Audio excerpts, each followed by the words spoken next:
Welcome once again, everyone. Tonight I'm going to be doing a review for Masterpiece MP-22 Ultra Magnus. This one that I got was part of the reissue that they did. As far as I know, it is completely identical to the first issue. Feel free to correct me if I'm wrong on that. And yeah, it's a very good sized masterpiece. Has a lot of fun little gimmicks associated with it. So we're going to go ahead. We're going to kind of take a look at this guy, break him down, compare them to some other masterpieces, and hopefully you enjoy this look at a really nice figure. Real quick, we'll get a good look at Ultra Magnus's box. See, it's just got his vehicle mode, his robot mode featured prominently on the front. MP-22. His title is Cybertron City Commander, Ultra Magnus. And look at the different sides. Shows you the parts and everything it comes with. On the back of the box just showcases his various features. This is the large instruction manual that comes with Ultra Magnus. Got this really nice artwork on the front there. Little parts breakdown. A Japanese bio that I can't read. Shows his face swapping, storage, matrix storage, matrix holding. How to hold his weapon. The non-spring loaded firing of his missiles. They do come out, but you have to pull them out. And then it just goes into the lengthy transformation sequence.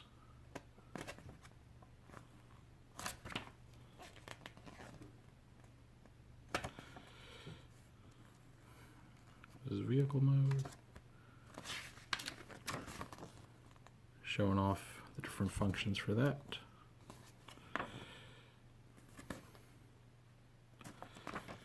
On the back here, we have this little retrospective of Ultra Magnus's. The original special edition version. This is actually God Magnus from Car Robots, but they decided to put him in here. It's the movie version that Delta Magnus is based off of. Or sorry, movie preview version, or whatever it's called. This is Overload, but he was called Ultra Magnus in Japan. MP-2, I think. Laser Ultra Magnus, animated, KISS players, or alternators, I can't remember. Binaltech. The two different Prime Ultra Magnuses, and then the Japanese Fall Cybertron Ultra Magnus. And he's got some little cross cells on the bottom here for various Autobot cars and Optimus. And here we have his nice glossy art card. Got his title on there again. Same artwork as the instruction book. Tech specs. And Japanese text that I still can't read. Ultra Magnus does take the form of a car carrier truck. Got this white truck cab. He has an animation model accurate red bumper here. The top of his cab opens up. And inside you can find the two little figures that he comes with. You got Spike and Daniel Witwicky. So, Spike here is a very simple figure. Doesn't have any painted details on his face or anything. Decent amount of articulation. Arms move up and down. Legs go up and down. Knees bend. Daniel's very much the same thing. Same level of articulation and paint detail. Camera's having a hard time focusing on this. Okay. See, he's got a little bit of a smudge on his face there. Definitely not the neatest paint job you've ever seen. One thing you may notice is that one of Daniel's thigh pieces is backwards. Got a front butt going on here. This does kind of create some difficulty when it comes to putting him in a sitting position. kind of resists going in that position because of this extra bit of plastic here. As far as I know, this is an isolated issue with my figure. I don't think it's a widespread problem, so I just got really unlucky and I got two right thighs on my Daniel Wibicki, which stinks. Alright, so Ultra Magnus himself, pretty heavy. The cab is actually it's the light part of it due to it being hollow. A lot of chrome details you can see. It's very nice. Here on the exhaust pipes. His rear view mirrors do fold inwards. Keep him safe, and also part of the transformation. Got a chrome grille and headlights there. He's got a little weapon storage here. These two pieces, at least on my copy, do not stay together very well. Keep trying to separate, no matter how much I try to fiddle with this. And it's not an issue I have on my Delta Magnus, so I think it's just more of a one-off than a widespread problem. But again, let me know if I'm wrong. His vehicle mode's got a fair amount of features to it. I mentioned before that he is a car carrier, so these panels here can flip down, come ramps for a car to drive onto. They can load up in here. This top section can actually detach and drop down to allow a vehicle to drive up onto the top section and, raise back up and lock into place there.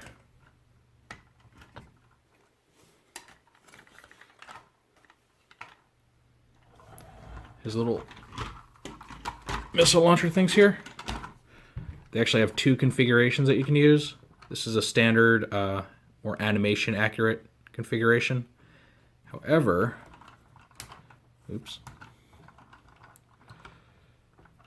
you can spin them around like so, plug them into the front, and that gives you an appearance matching the original figure, which didn't have, these articulated missile launchers. It just had them loaded right up here in the front in vehicle mode. So it's up to your personal choice which one you want to go with. Personally, I like the animation version more. It just looks better overall. These look less intrusive. And you can aim them.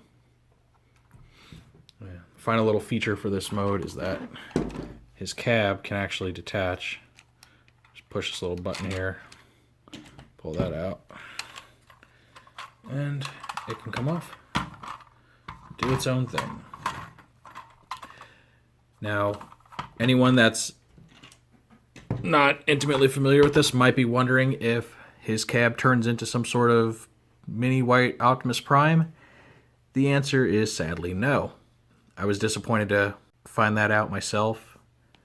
I would have liked an Ultra Magnus figure that did everything that the original, G1 toy had done, including turn into a white Optimus Prime.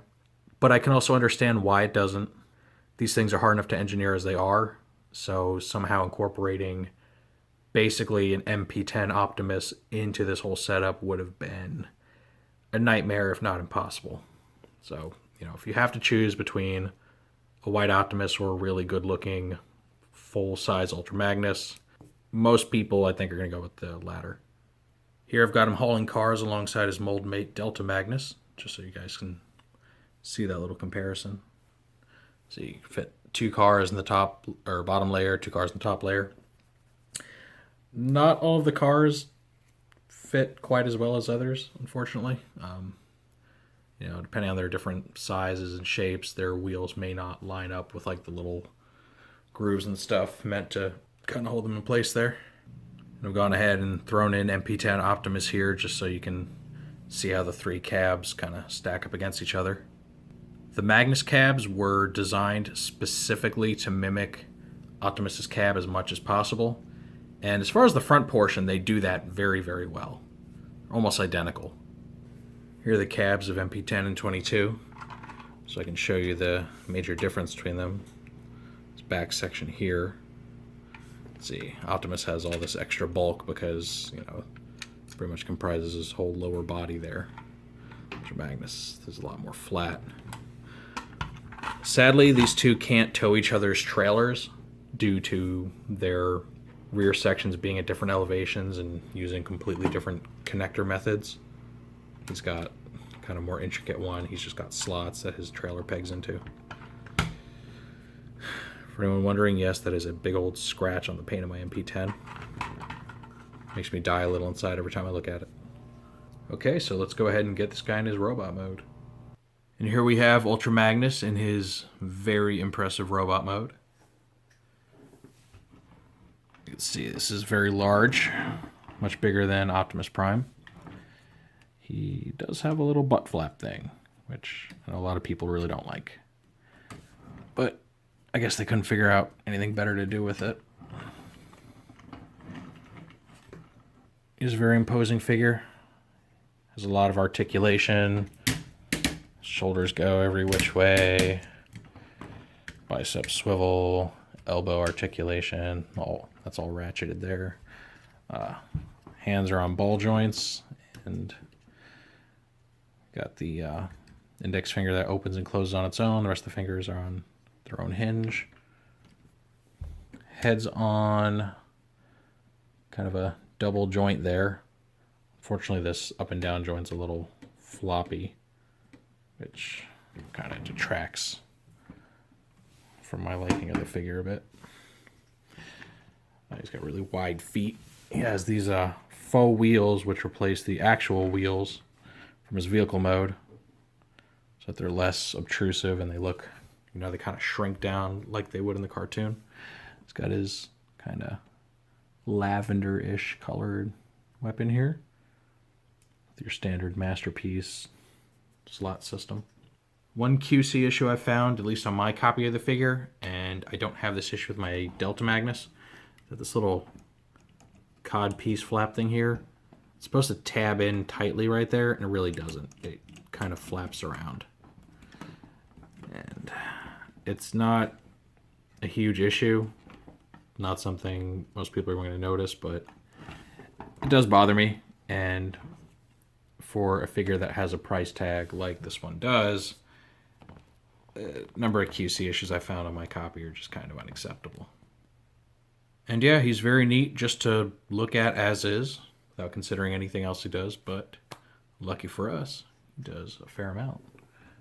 So, if you look at the back of him, here, this panel flips down, and it has extra storage for faces. Because, like a lot of Masterpiece figures, he does have optional faces. We get a look here, bend down a bit.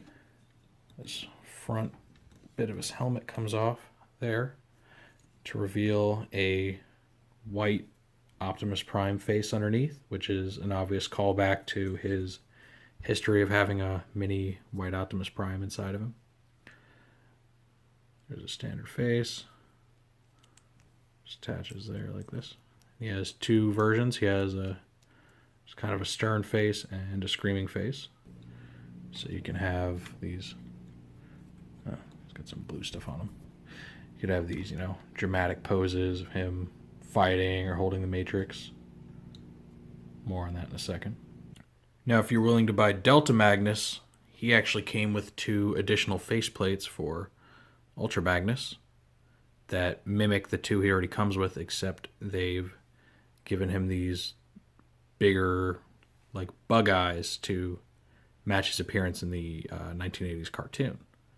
So, you know, if you were willing to double dip on this mold, they rewarded you by giving you a choice between show-accurate faces or more toy-accurate standard face, smaller eyes. Personally, I prefer the new, bigger eyes, but it's up to everyone's individual taste there. So anybody that's seen Transformers the movie is probably aware of the scene where Ultra Magnus is past the Matrix from Optimus Prime, and he stores it in his chest. And lucky for us, Takara was nice enough to go ahead and include that feature in this toy. So you lift up this little sternum piece here, open these up.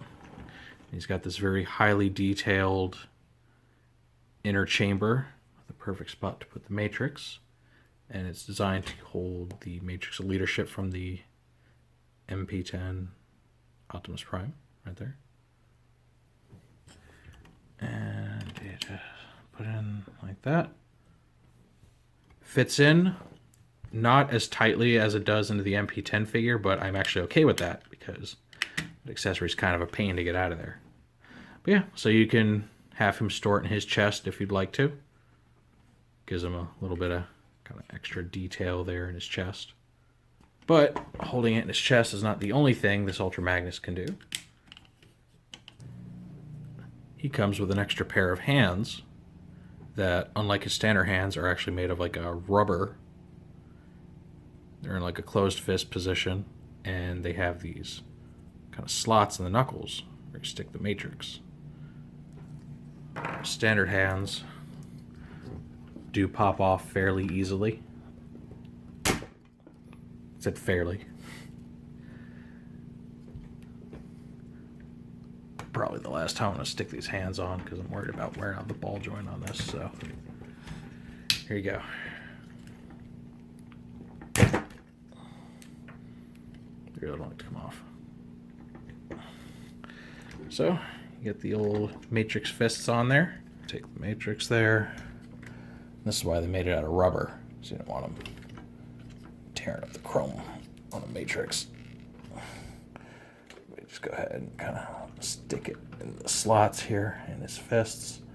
I think this is what his screaming face is mostly for. Reenact that scene where he's struggling to open the matrix, about to be killed by Galvatron and his goons. So it does make for a really nice display piece if you want to have him, you know, yelling and trying to pull the matrix open in his final moments. It's a really neat thing that they decided to include. Unfortunately, the Delta Magnus figure, though it has the matrix chamber in its chest, does not come with these extra rubber fists, so he doesn't get any sweet matrix holding action. For anyone that's curious, this is what Delta Magnus's inner face looks like. It's got that blue powered convoy appearance to it. Here's Delta Magnus standing side by side with him, so you can just kind of see the big similarities and differences between the two. Mold-wise, they're identical, so it's just a matter of different colors. Delta Magnus does come with this little Marissa Fairborn figure, which, you know, very similar to the other two, so yeah, kind of got gangs all here.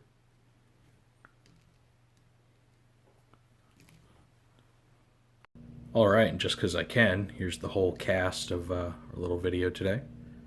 This is one of the hardest figures for me to review because on one hand I like it so much, but on the other hand it leaves a lot to be desired, especially when you consider the quality control issues that my copy and probably other copies have had.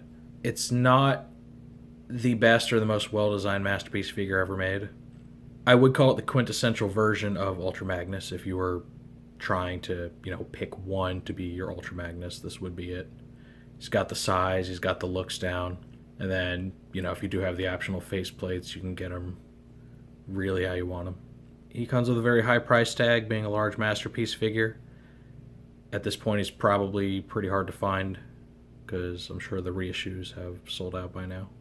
So, yeah, it's really going to depend on you, whether or not you know, feel this guy is worth the massive capital you got to spend on him. I'm happy I got it.